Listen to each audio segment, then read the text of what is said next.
I love the journey. No matter how far down you can go, you can always climb back up. Don't even have to climb, just have to stop holding on to the bottom.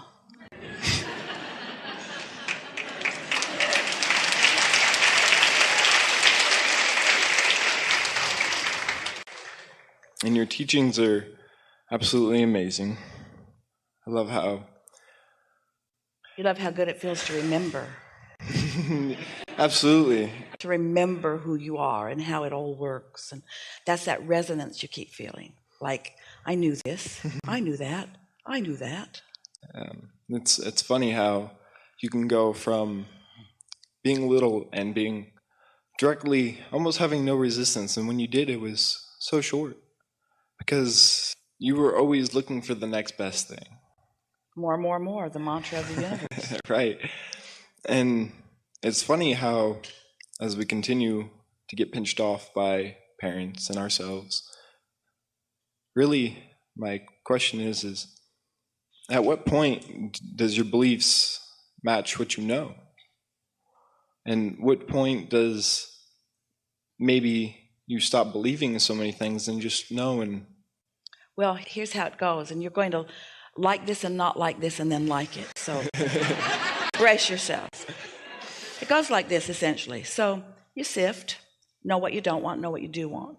It's just the balance and the contrast of life that you so eagerly focused yourself into. So you launch this rocket of desire, let's say this rocket of desire, which came out of life, and it wasn't even a strong conscious rocket, but it was a point of clarification just the same. But it felt vague and odd to you because it was so new. Life presented it. But your habit is over here with facing the reality. And so this is new and unfamiliar. But now that it's happened, especially if it keeps happening, which it will, after a little while, it gets your attention and you look over there. And if you're wise, and you are, and you care about feeling good, you have to find a way of resonating with this new becoming that has happened. So this new idea, which felt weird and odd, you focus on it and you talk about it, and you talk more about it than its absence. And then it starts to feel familiar. In fact, it starts to feel so familiar that it feels natural. And then you start not just hoping for it, but you believe it. And now you're standing in the place of it. So now, whatever that was, now you're living it.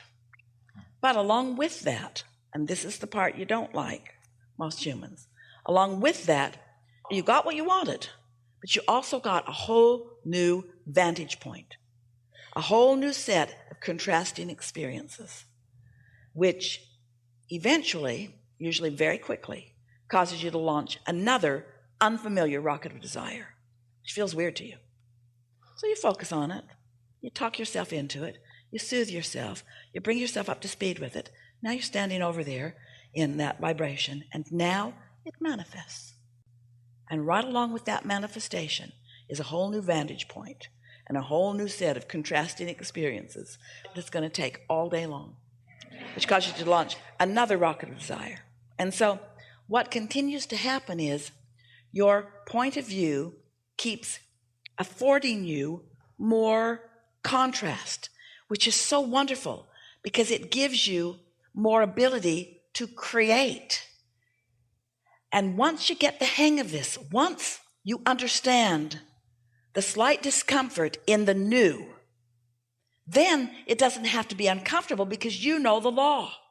You know that doubt slows things down, and you know that belief speeds things up, and you know that you have the ability to focus more on what you want and less on what you don't want. So you get really good at no longer accepting the reality that others are trying to force down your throat, and instead applying what you know, what your guidance system has shown you the way that it works, you see.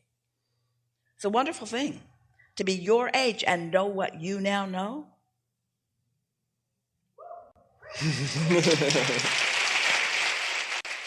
I'm just going to tell a story. At a younger age, when you know who you are and you pinch yourself off, you and society sets you up for this.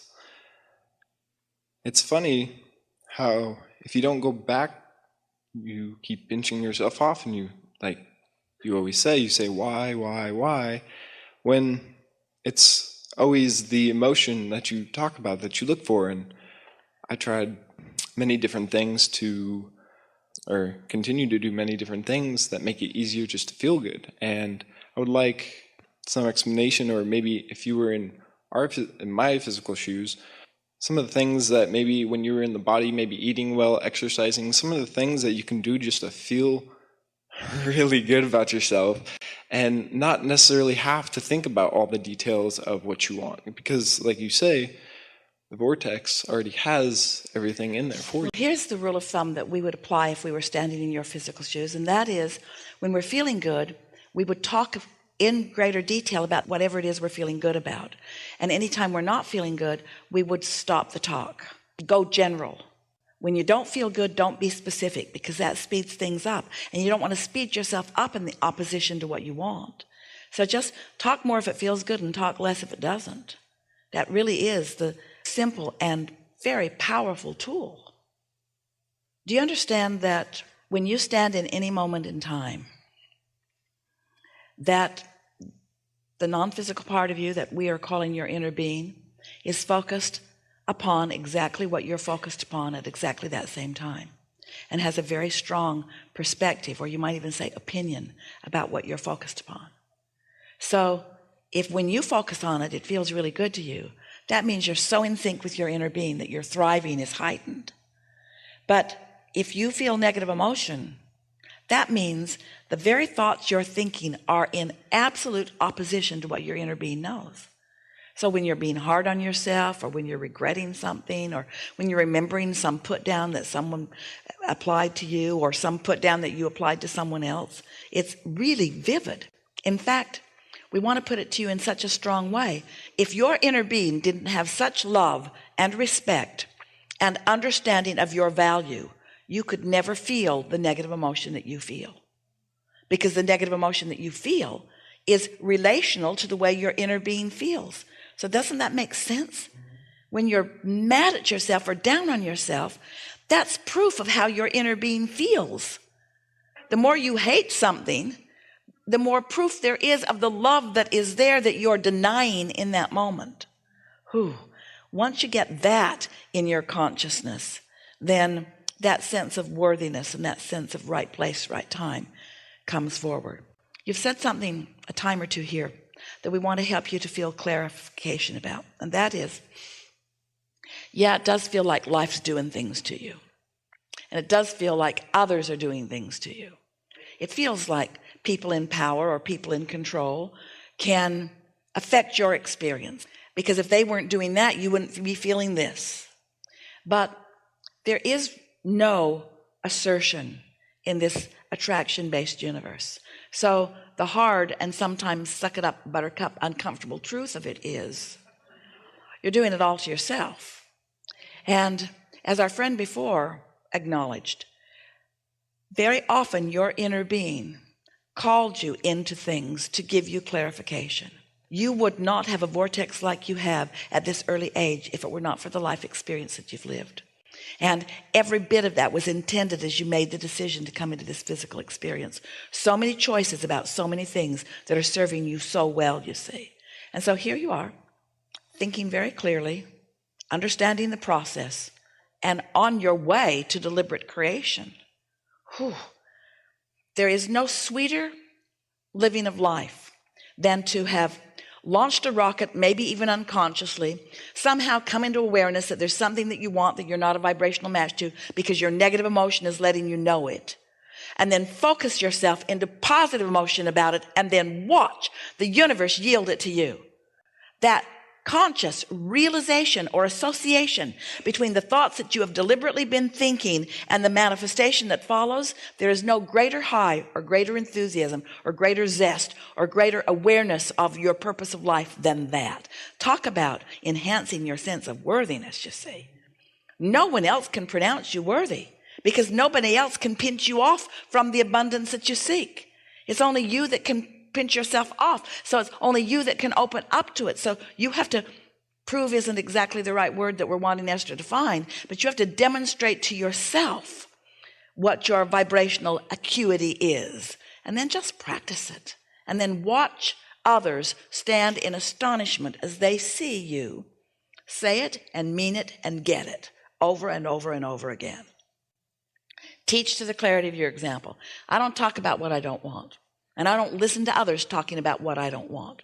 If I'm at a dinner table or at a party and they're talking about lack or sickness or things that I don't want, I get up and I go find something else to do, and I come back, and if they're still talking about it, I get up and I come back, and if they're still talking about it, I get up, and if I come back and they're still talking about it, I get up. Do not endure conversations coming out of your mouth or anybody else's mouth about yours or anybody else's deficiency. And don't walk away in anger. You're not running away from what you don't want. You never can. You run away from it, it just comes right along with you, like the toilet paper that you've got stuck in your shoe.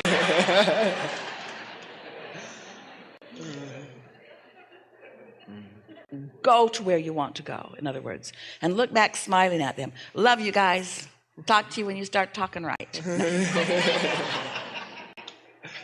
I love how good it feels to talk with you and move the energy in certain ways that gives me a much better perspective on what I'm doing right and wrong.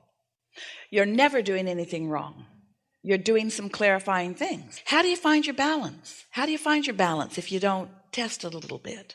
How do you know what feels good if you don't allow yourself to know what feels bad? How do you know what your inner being really thinks about you and other things if you don't think in opposition to it sometimes? How do you know? You wouldn't. You wouldn't know. Mm-mm. And it's helpful to remember, sometimes your inner being will call you through something that you think you don't want on your way to something that you do want, because the clarification is necessary. Because you've already created it, how are you going to define the specifics of what you want if you don't have some association with it in order to define them? Did you hear that? That is so important. It's so important to acknowledge that in earlier conversations, we've been talking about the emotional scale where vulnerability or fear are in the worst feeling place. And then there's anger, which feels way better. And then there's blame and guilt and overwhelmment and frustration, long before you get to any of those feelings that feel like appreciation and love and joy and all of that sort of stuff. And so if you're feeling like a victim, anger is your friend.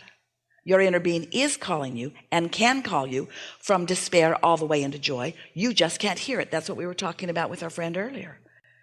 But you can hear the inspiration to anger because you're close enough to it. You can hear that. So others will look at you and think, oh, Abraham, that can't be right. You can't be saying that someone's inner being, someone whose source energy would actually call someone to anger. Yeah, call you into anger because it's so much better than the despair that you're feeling or the vulnerability that you're feeling or the victim that you're feeling.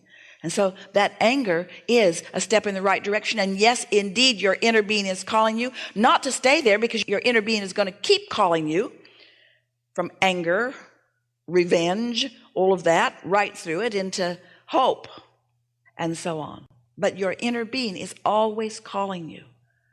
Talk about a friend, talk about support, talk about someone who knows, talk about never-ending love, talk about understanding who you are, you see.